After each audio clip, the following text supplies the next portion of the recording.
here in the perimeter, there are no stars. Out here, we is stoned, immaculate.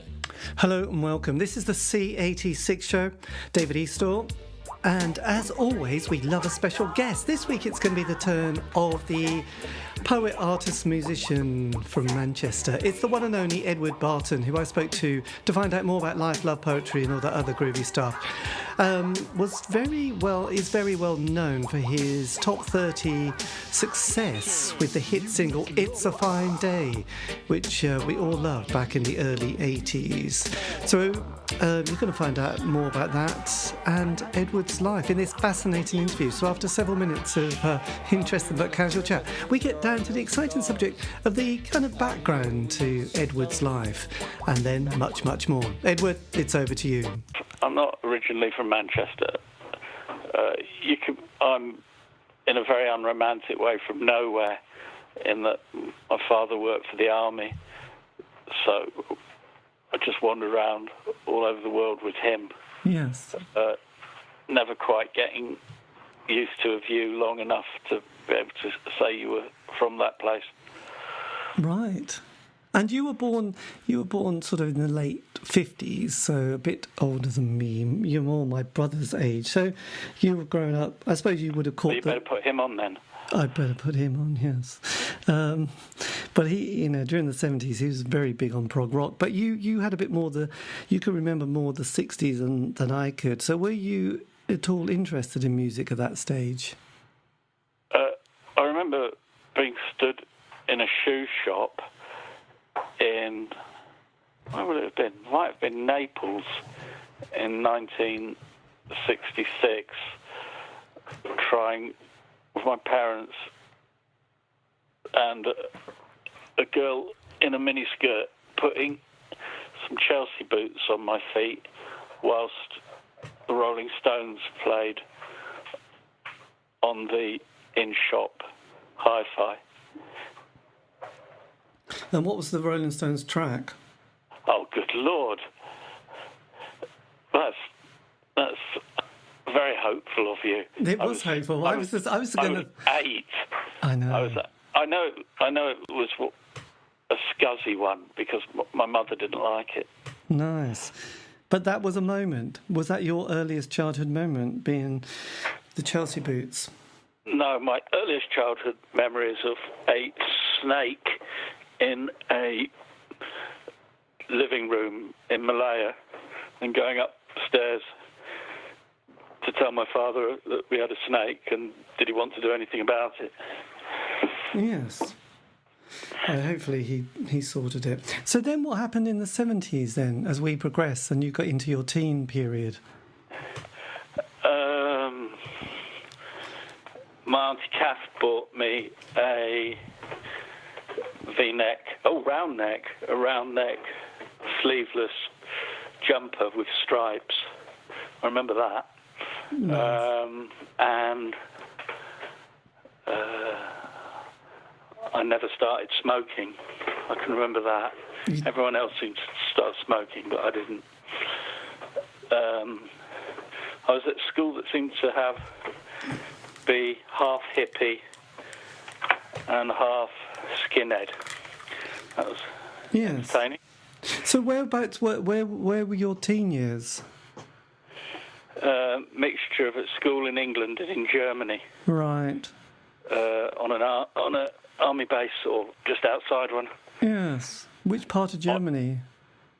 25 Am Soppenburger Straße, Waldnil, Schwarmtal, West Germany. Right. Because my brother was in the army in the 80s, and that was Hereford. Yeah, I've been there. He was a Royal Signalman, indeed. Right. So then, when did you start thinking, I've got this creative side. I am an English poet, a musician. I don't know about. Well, I was born interested. So my first memory that has got anything to do with being interested is that I used to carry around a little red square of velvet and put it on things and look at it from different angles. And then my mum would run in the room and tell me not to do that. Yes. So what were you...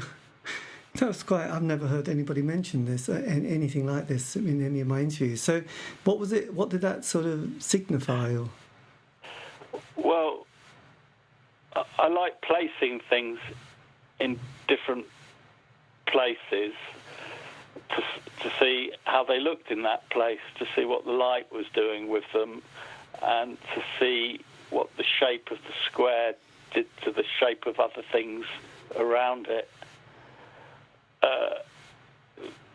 It kept me happy for about 3 weeks, that.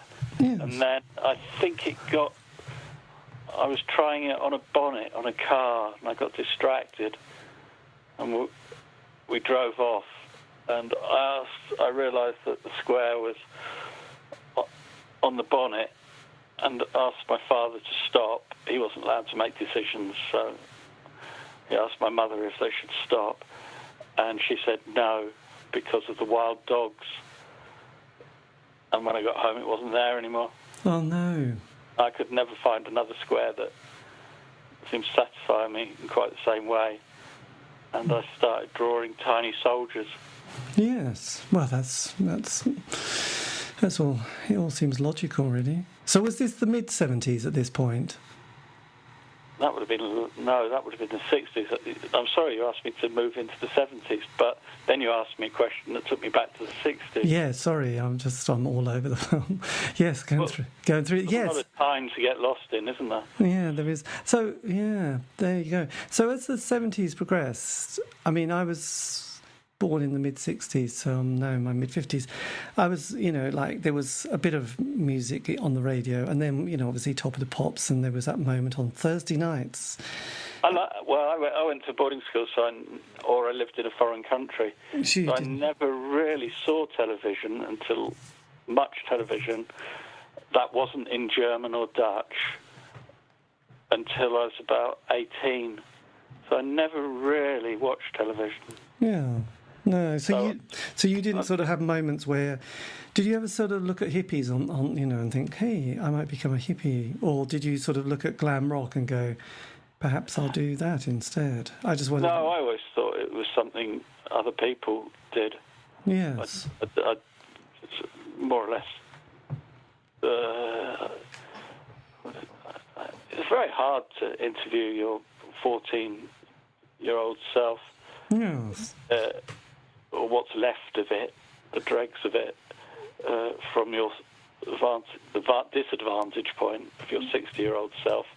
If I had a really long bath and gradually fought my way back through the brambles, I could probably get to a little clearing. Yes. Well, I don't think I can do it instantly. No. The process of... Was there any music that you were listening to, or did anything? I liked T-Rex. I thought T-Rex were wonderful. Yes. And I was in awe of Mark Bolan because his life, he seemed to have a magical life that was impossibly beyond anything I could imagine until he started explaining it. I didn't understand a word that he was on about, but it seemed as if he was getting information from beyond a distance my eyes could read. Well, his 60s stuff was particularly extraordinary and sort of far out, as we used to say in the 60s. But I didn't know about that. I only knew about the glam. Ride a White Swan would have been my first... That was it. Of him. And it was impossible to look backwards. There was just no way you could go to find things out. Yes, this is true. You just couldn't find out anything. Everything was mysterious. Everything was a bit of dirt in a big pile of dirt. Yeah. Well, we just couldn't say, I'd go and Google that, because you thought, I can't, I'll have to go to the library. And then the old lady behind the counter would say, I have not got a clue what you're talking about. So there you go. And then, I mean, as we sort of progressed through the 70s slightly, did things like the punk movement fascinate you, or did, prog rock or anything like that? Yeah, I liked Black Sabbath a lot. I liked all that, but I liked every sort of music I ever heard. I didn't think that it didn't occur to me that there was bad music. I liked all the pop, all the soul music and the dancey music that girls liked, and I liked all the prog music you mentioned that boys wrinkled their foreheads at. But I also liked, because I lived in Germany, I used to hear lots of music like James Last. I thought that was fairly wonderful. I liked everything except Perry Como, I think. Oh, that's a bit harsh. I used to like Perry Como at Christmas, but my mum was a big James Last fan, so I won't have anybody say anything bad about James Last. Well, I'd probably like Perry Como now if I chanced upon him. Yes. Yeah, you can't. I mean, in this day and age, you can't hate Perry with so many things going on. I had to listen to. I was talking to myself rather than you, really. I did have to listen to one Perry Como song, possibly 40 times in a row. Somebody was using it to distress themselves deliberately. Blimey, that's. I think it was a failed love affair, and somebody decided Perry Como could make their grief worse. Whoa. Consequently played the record a lot consecutively. Yeah, well, that's one way to banish the demons. But, you don't know what song that was, one of his songs. No, again, it's when you look at a photograph and you blow it up bigger and bigger, at some point it pixelates. Yes. It's that effect. If you get too close to the memory, doesn't work. No, but look, as we truck into the 70s towards the 80s, which is very exciting. I mean, did you go to university or anything like that? Yes, everyone went to university. I didn't know. I went to university, and on the first day I was there, somebody told me about art school. I was very shocked that there was a place you could go to where you could just draw and paint for 3 years. And that's what I would have liked to have done. But at art school, they didn't tell you about art school. So you only found out about it when you met someone who was at it. So what was your degree in? I didn't really do one. They more or less just gave you money for 3 years. I possibly only went to 6 or 7 lectures in 3 years. I mainly went to the gym and walked around Salford. They were my 2 big hobbies. Nice. Yes, I mean the days of grants and even house and benefit, I believe, and you could even sign on during the holiday time. My brother was. That's right, all those sorts of. He couldn't even be bothered to sign on during Christmas, Easter, or the summer. He just thought, "What's the point?" Which is quite amazing. People were very relaxed in those days, weren't they? I say relaxed. It was a bit grim. So then, as we turn the decade into the 80s, and this is where we get very excited, because this is when the birth of indie pop starts to happen. We had the punk period, then a bit of post-punk, which was very awkward and strange and, scratchy at times. But then we had the bands like, the Smiths appeared. Let's face it, that was quite amazing. But when did you start writing poetry and sort of making music?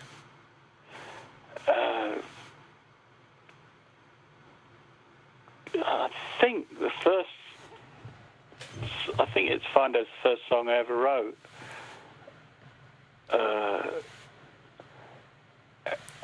Everybody seemed to be writing songs. I thought, I'll write a song. It's not a very...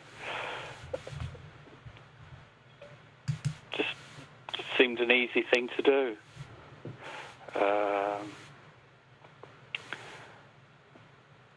First song... Yeah, I think that was the first song. I wrote the lyrics first. I was just a young, insular chap, probably far too interested in himself, who kept a diary and wrote fairly awful poems. Yeah. So did you... I might have just missed that. Did you say your first poem you wrote was A Fine Day? I don't think that would have been the first poem. It would be the first piece of writing that I plonked a tune on top of. Yes, and can you remember where you were when you did it? Well, there were two separate things. I wrote the words looking across a large piece of grass outside my flat, which was on the first floor of a 5-store crescent-shaped block of council flats towards a pub called the White Horse. The grass was crisscrossed by paths, and it was a very quiet place because it was far away from roads, and the parking spaces for cars rarely had cars in them because the people who lived there didn't have cars, mainly because they didn't have much money for cars. So I just wrote what I saw.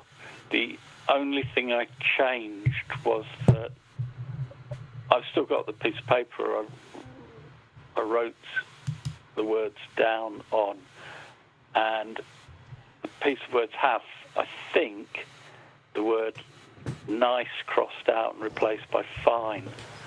So it was called It's a Nice Day, and then it proceeded as the song does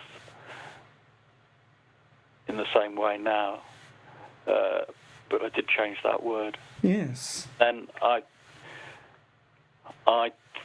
was fairly sure I couldn't sing. I knew I could write a tune, but I didn't think I would please anyone with my singing. So I took it round to my friend Louise and asked her to sang the tune to her, and she sang it back onto a cassette. And the original It's a Fine Day that I put out has got one side with Jane doing it and one side with Louise singing it. Louise at first didn't want to be on the record because she felt as I felt about myself, she didn't have much of a voice, and that she just sung it to help me. But I asked her at least 6 times very nicely, and she changed her mind for me. And that version has got her dog Boston barking in the background, I remember. And what was the town or city that you saw that? Manchester. Manchester. So much to answer for. Yes. And then, I mean, were you kind of thrilled when you sort of heard this poetry set to music? Well, I was very pleased when I heard Louise sing it. I thought, yes, hearing it not in my own voice, reverberating in my ear or on the cassette, was a very pleasant feeling because I felt connected to something but separate from it. Then when Jane came round, it felt lovely again in another way, because Jane clearly was a human who could sing very, very sweetly and accurately.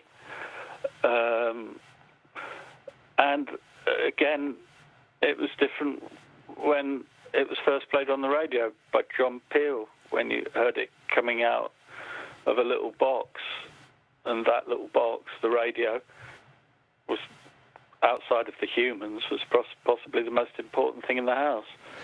A bit just third behind the humans and the dogs, I think. Yes, absolutely. Possibly the roof. It's going down the division now, but in a way it's gaining more respect with context. So in my house, humans first, dogs second, roof third, radio fourth. Yeah. Fridge ties with radio probably in fourth place. Well, it does on hot days like this. Yeah. But so were you on a label at that stage when John Peel? No, I just put it out myself and then sent him the record. And then Ian McNay, I think, going over the Pennines or somewhere hilly and far away from everywhere else, and he heard it. And discovered it was unsigned and signed it. Yeah. And did you, when you signed, did you think, I better understand what I'm signing here and make sure it all made sense? I got moderately diddled. Yes, most people do. How many copies did it sell, by the way? No idea. It's confused now because there's been so many versions of it. Yes. You look back when you wrote it, my God, that bit of paper, you must frame it. I don't really think about it. I think about what I'm doing today. Yes, well, absolutely. I have to make myself think backwards. But so then how did you, then with John Peel and then obviously Cherry Red Records, and it appeared on lots of little compilations, which also became incredibly popular, which I suppose even Cherry Red would have been a bit surprised by because, there was a few very, I don't know, I suppose they were became every household almost had to own one. If you're an indie kid, that was. I mean, obviously, if you didn't like indie music, you'd have never bothered. But at the same time, it just kind of seemed to be everywhere for quite a few years and has continued to be everywhere because of these compilations. I had friends who liked soul music and reggae, and they loathed It's a Fine Day. Absolutely loathed it. Yes. Well, it probably is a bit Marmite, isn't it, really? But at the same time, it was just one of those songs. So then, so how did you then sort of follow that up and sort of... Well, we made a record, but I was thinking about other things, really. It didn't seem that important. I'd started writing songs that I sung and played the guitar to, and playing live myself. Jane wasn't particularly interested in doing anything else. She wanted to be an actress, and was an actress. She was beloved of a boy called Gabriel and disappeared off with him. She was moderately pleased at the time, but not consumed with excitement. No. Which, looking back, she probably thought, my God, that was... I think she's more pleased now. Yeah, it's my 35-year narrative, isn't it? It's the passing of time. People suddenly look back and think, God, when we were young... But obviously you're particularly interested in this period, but Jane comes around once every couple of weeks and sings other songs that are only a year old. And that's what we do now. It's quite.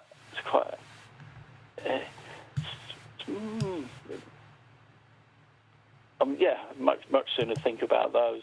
Yeah, so I know. I mean, especially as you've got an album hopefully coming out next year. But then what happens for the rest of the decade for you during the 80s? Because at that stage, I put indie pop down. The thing to do is, if you don't know, is to look on YouTube and put "I've got no chicken, but I've got 5 wooden chairs" in, which is a song title, and then you can see what I did.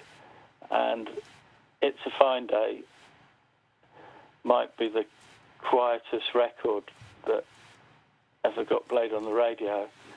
And I've Got No Chicken, but I've got 5 wooden chairs might have been the noisiest song anyone ever did on television. Yes. But you sort of go out supporting and playing live, didn't you? As well during the rest of that period. So you must have started to build up a bit of a sort of your stage. Little bit. I was the make weight for. I toured in vans with mainly 3 bands: Mike Disney, James, and I keep changing their name. Did you work with Stump? Jordan Heston. Stump, that was it. Good Lord, how could I forget those chaps? Very nice. I didn't. Well, they were nice enough to record a couple of my songs, but I didn't really work with them. I worked next to them, or before them, in fact, because I was the support act. So I would wander onto the stage, sing for half an hour, and then they would come on and make a stumpy noise for an hour. Yes, we love Charlton Heston. Put your best on. Yes. So were you excited at all during that period? Did you feel like you were sort of part of the musical zeitgeist that was happening? The 80s scene, with indie bands here, there and everywhere, and John Peel being the gateway to all this kind of... No, not at all.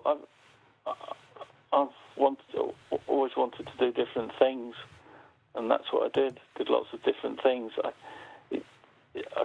couldn't really be asked to be excited about it all. I'd sooner be excited by what I did. So I'm not interested in the wider context of it all. I'm fairly dismissive of the whole culture of pop. It's just a tiny thing. I'm not clever enough to know what's really important, but I don't think it's that. No. But it was obviously your degree in the history of art that helped. I don't think it helped at all because I was never there. I tell you how it helped. It helped because I got £1,500 a year. That's how it helped. Yes. And then getting £40 a week on the dole helped because I could build things and paint things and write things and sing things. Whereas nippers today can't as easily, and they have my sympathy. It is tricky, actually. But then obviously you toured with some fantastic bands, and you also contributed lyrics to people like 808 State, who were quite the thing in the late 80s with their... Yeah, well, I've known Graham outside of fame and frivolity. He's just a chap I know. Yes. But I last night I've been writing for a band called Han, and Mark Riley's been very supportive of them. So just we've been listening to radio the last few days to see if he's played the new single that we've written, and he has. So I'm much more interested and said very sweet things about it. So I'm much more interested in that. So they're an indie band. They're completely and utterly, predictably, an indie band, aware of all the indie bands that came before them. And they're good. We make a nice noise. Yes, which is always good. And did you, you obviously, you also appeared on various programmes, including, did you appear on The Tube as well as Tony Wilson's The Other Side of It? When I said if you wanted to know what I did after Jane, that's what you'd probably look at on the Tube, on YouTube. There's a version of me doing a song called I've Got No Chicken, but I've Got 5 Wooden Chairs. So I was interested in making music that was completely different to the music about me, that didn't cheat by being musical. I wanted to make non-musical music. That was a big obsession. And I wanted to tell stories, which pop music isn't interested in. Hardly any pop songs tell the stories. Less and less, increasingly. Yes. In the 60s, pop songs quite often told stories, occasionally anyway. That gradually disappeared. It almost became unpalatable, unearable. Yeah, and during all this time, your song kept appearing and getting remixed and suddenly becoming some sort of dance classic as well. Which did that sort of feel quite surreal? That this little ditty that you'd written suddenly become a massive charts hit with Opus 3? No, I knew it would. Other a cappella songs were being sampled. It seemed inevitable that It's Fine Day would get sampled. I remember just wishing they'd hurry up because I was broke. I remember going downstairs pretty cold, finding there was no milk in the fridge, not being able to find enough money in the house to buy some milk, and then a letter coming through the letterbox, and there was a cheque in it for £3,000, which was for an advertisement for toilet paper on Japanese television, the proceeds from that. And I still couldn't bloody buy any milk because it takes 5 days for a cheque to cash. Yes. And £3,000 back then was a lot of money, actually. Enormous, and it paid for 3 Edward Barton records and some milk. Yes. Well, that's good. And then, I mean, you kept releasing albums during the 90s. Hush. Yeah, that was because I thought I might get sampled again and make some more money and fund everything, which did happen. Yeah, and then I mean, it's quite, you did pluck away, keeping musical projects going, which is working with people like Norman Cook, and still sort of yes, Lost Witness with Tracy Carman as well. So yeah. It must have you must have had a determination that music or creativity was going to be your path in life. Yeah, I must have done ever since that little Velvet Square. It all comes down to that Velvet Square. Yeah. And then later on, in 2000, you had performance nights in Manchester as well. What was, how did that develop, or how did that sort of come out of your consciousness? I was spending a lot of time in the house. I was the least happy I'd ever been in my life. So I think I decided I had to do something. So I couldn't go out of the house without finding a mechanism for getting myself out of the house. So I think that's why I did those nights. Yeah.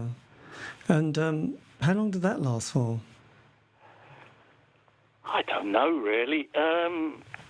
We got my brother. It finished when my brother bought a house in He bought an old school, and it had previously belonged to Skechers, who make training shoes, and the house contained 2,000 single shoes. And when chaps who sell shoes go out on the road, they don't take both pairs for reasons of room in the car. They just take one of each pair. And these were all the samples that had travelled around Britain, representing all the pairs that didn't go, so that the chaps could get orders. And I filled the room up with them. And somebody managed to make a pair. And I had no idea that these shoes were so well thought of and sought after. But everybody was trying to find a pair. I think they did find about 20 pairs in the end. But they all got very excited about that. And, of course, the musical contribution to the night. But at the end of the night, I think quite a lot of very drunk people threw all the shoes that couldn't be paired at people in the street below the second floor where we were singing, or first floor where we were singing. And the people that owned the pub decided that perhaps it'd be good if we didn't come back. Yes. That's a first. I've never heard any story quite like it. But that's good. That's good. And then sort of as we turn the decade, you brought out a new album, And a Panda. So yes, Who were you working with at that stage? Me. Again, it was a period I wasn't very happy, and my friend Stefan said, "Why don't you get a computer and make music on a computer?" That seems so unlikely to me, because I'd always been quite grumpy about them, was very late to them, and was always quite happy with my guitar and singing. But he was persuasive, and I was at a stage of my life where I was easily persuadable. So he fixed me up with what I needed, left me alone in the house, and I slowly learned how to make music using a computer and a program and such like. And then nicely the circle came back round when I had enough songs. Stefan, who's got very good ears, mixed the album for me. Amazing. God, you do have a lot of good connections and community around you. I thought everybody knew people they liked. Well, yes, but they seem to be particularly caring and kind. Well, good. I know, it is very, it's always good. Yeah, I mean, it's so taking it up to the current day, you have a new band, Edward and the Babymen. Is this Yeah, that's a little bit further back now. The Babymen are now about 25. I was working with them when they were about 12, 13, 14, 15. But the record never came out. I'm still not quite sure why. Yes, these things. I'm going to get it mixed. It will come out. And then, yeah. No, sorry, I slightly interrupted you then. And I was just going to say, and then does this take you to your latest kind of musical adventure? I've been making. If you look me up on Spotify, there's some singles and YouTube's probably better because I've made videos for most of the songs. You could look up. Let me think. Look up Edward Barton, Red Balloon. That's a nice small song, and it's got Percy, our dog, in it. Oh yes, yeah. So then, when did you sort of get back in touch? No, probably not back in touch, but when did you and Jane start thinking about making music again? I might be wrong. I think she rang me, and I think she's just being friendly, because we'd always got along quite well, without having an enormous amount in common. And I said, I asked her if she could still sing, and she's a modest girl, so she probably replied something such as, I think I still can, and if anything, she can sing better than she used to be able to. She's still, the voice doesn't sound that different, and her ability to make words mean things has increased. Yeah. So are you currently in this current state and place? Are you very excited again? Does this kind of fill you with... I don't bother getting excited because it uses up energy. I just do stuff. So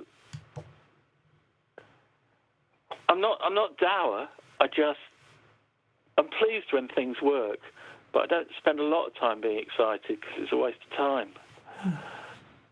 Yes. Well, this does happen. But are you, I mean, does it then mean that you're feeling quite motivated, thinking this is a pretty interesting project? We've come together after nearly 40 years. I think that's it. I'm motivated but not excited. Yeah. And yesterday I was talking to my beloved Daisy. I was talking to Rob, who's a bass player I'm working with, and said that I think that people that like music but don't make it like music much more than musicians like music. So it's fans or just music lovers that really love music. Yes, I could imagine. Is Daisy a dog, by the way? No, she's a woman. Oh. Dog's called Percy. Oh, fair enough. The system is that Daisy walks Percy, and I walk Percy, and Daisy and I kiss each other. Yeah. I think Percy's going to feel left out, actually. Well, Percy does get the odd small kiss, particularly from Daisy. Yes, well, it would be bad. You mustn't sort of miss your pets. But yeah, so does this mean with Ian from Cherry Red that things are all lined up? You just got to get your deadline and off you go? The album's more or less made. It's been mixed. I never mix things myself. By a friend of mine called Keir Stewart, who mixes a lot of my stuff. And I think it probably will come out January. It's good. I like it. I think we've done well. Yes. And did Ian listen to it? I sent him one. I was going to bring it out, and then I remembered that he'd said if I made anything ever again that he might be interested in, would I send it to him? I've made lots of music that I thought he wouldn't be interested in, so I hadn't sent it to him. But because it was Jane, and he was always very pleased that he was the person that put it to find it out because he likes it. I sent her the new single, which is the new single I was going to put out, which is called Late at Night. He suggested that they could put it out and wanted to know if it was an idiosyncratic solitary track or part of a larger group of songs, which it is. So I sent him 5 or 6 more songs, and he liked those too. So, yeah, we'll make a record, try to work out what it would be called. Yes, and have you got an idea for the album sleeve? Yeah, but unfortunately, I've lost the photo. Just can't find it anywhere.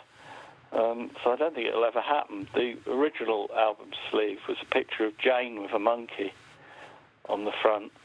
And oddly enough, there is a picture of me with a monkey that I didn't know about at the time. So I was going to put the old photo of Jane and the monkey and the new photo of me and the monkey on the front sleeve. So it would have the old sleeve and the new sleeve.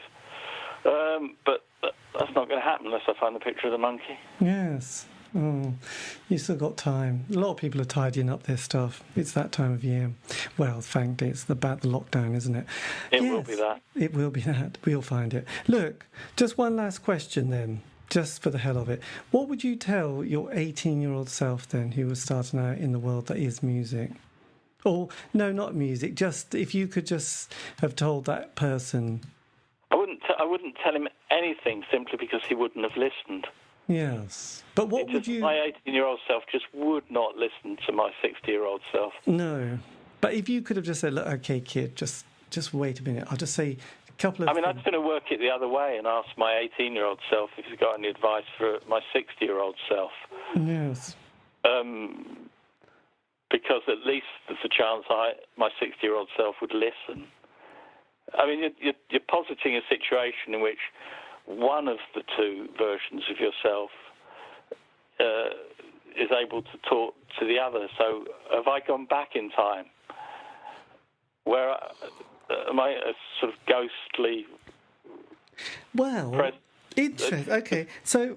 It would change his whole life, wouldn't it? It would change If I was sat in my old house in Charles Barry Crescent and I was visited by the form of my 60-year-old self, Yes. I wouldn't really care what I had to say. I'd just be too astonished that this was possible. I know, it would be something like Charles Dickens' A Christmas Carol, wouldn't it?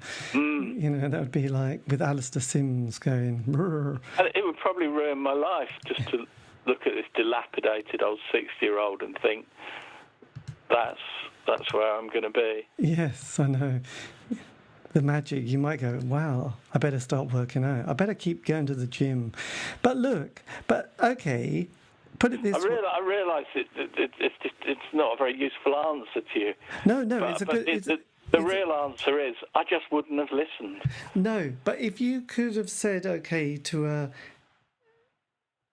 yes, okay. What? I would have told myself not... I would have said, look, it doesn't matter if sometimes if you rhyme on a weak syllable, but just don't do it too often. Yes, don't... Yeah. Were you influenced by Pam Ayres? I don't think so. But she could definitely rhyme, couldn't she? That was Pam's big thing, really. The best rhymer ever is Auden. Yeah. But apart from that, you would have... I just wondered if there was a few bullet points you would say, oh, by the way... because some people say, oh, I would have practiced more, I could have taken it more seriously, I wouldn't have drunk and had so many drugs, or, think little kind of cliches, and sometimes, it's just like, yeah. I would have said, go round to Daisy's now. You'll like Daisy. And she'll... Then we could have been together 40 years, not 15. Yeah, but at least you found love. Yeah. And that is critical in this world, isn't it? Pretty useful. It does help you, I know, to walk through life with somebody else. It's important, isn't it? But anyway, well, it's good. Well, You've got somebody nice I have. to walk through life with you? Oh, that's good. Yeah, I know. And you've got Percy. Where do you live? Norwich. Norwich, right. What do you do when you're not being Mr. C80, whatever it is? C80 something. I haven't got an interesting job. I work at the county council. Doing? Well, it's traffic. It's transport, really. It's nothing to do with the arts, but it's... making sure the transport works? Or? Mostly for schools. It's to do with school transport. You're the man in charge of buses in Norwich for schools. I wouldn't quite go that far. It's more a region, but not in Norwich, thankfully. It's a pain. Right. It's a pain in the arse, really, because to be honest, especially in the last few months with all this business, it's been really tricky. I bet it has. And then people want you to put transport on, and then people don't want to send their children to school, and then you think, God, this is a complete waste of time. But never mind, Boris will sort it out because he's in charge. Yeah, you'll be fine. He'll be fine. He knows what he's doing. He's not. He's not going to wing it, is he? Because he's he's a serious person. I think Boris would probably recommend the children drive the bus. Yeah, actually, that was probably... I'm amazed he hasn't mentioned that, in their underpants with a mask on. I don't know. I mean, it's just like, everyone is so confused. .com You don't think they'd be able to get them underpants in time, do you? I just don't think they... it's just like, instead of really saying, look, let's just try and sort it out before September. It's like, let's faff about, make some more mistakes, and then come September, we'll all have to start again because it'll be going to arse up. But never mind. We're nearly at Christmas, and who cares? They're just poor working class kids without an education, so that doesn't matter. So that's, as they say, that's all good then. Yeah. Life is it's hard not being cynical when you're older, isn't it?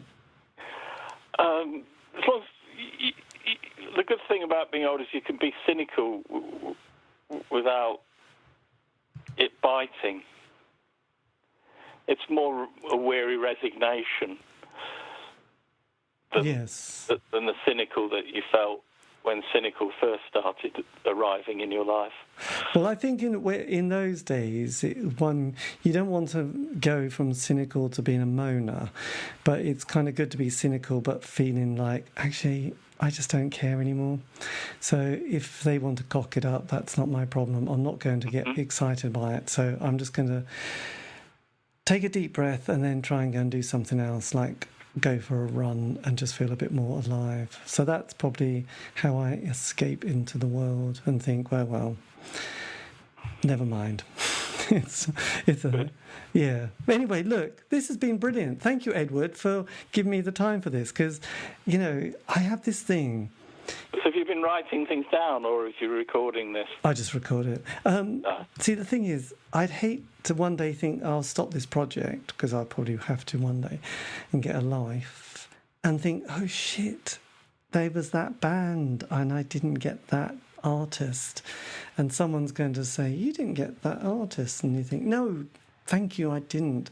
So that's kind of, and because Jane is such an iconic song, isn't it, really? It's like some bands you think, it doesn't really matter, no one's going to remember that band. Bizarrely, they're going to remember this. But actually, most bands have had 2 or 3 albums of material before they split up. And like I said, you listen to it, because a lot of it's getting reissued now and released. And it's also now on Spotify, a lot of it. Listen back to those albums that you might not have heard the first time, went, oh, this is actually quite good. I think, I didn't realise. I bought the first album, I couldn't be bothered with the second, because I couldn't afford it. It was $3.99. That's out of my... Well, time has separated it from its sense of being fashionable or not. Yes. So lots of people made one record when that record exactly suited the moment, and then later made good records that didn't suit the moment, that people disregarded, because and then later perhaps you can discover that those records, while not suiting the moment, that then moment now suit now. Yeah. So things become relevant in different contexts, don't they? Yeah. You can be things that seemed irrelevant. Nobody ever wrote old men's songs when I was young. I was always interested to know who the first person that started to write old men and old women's songs were.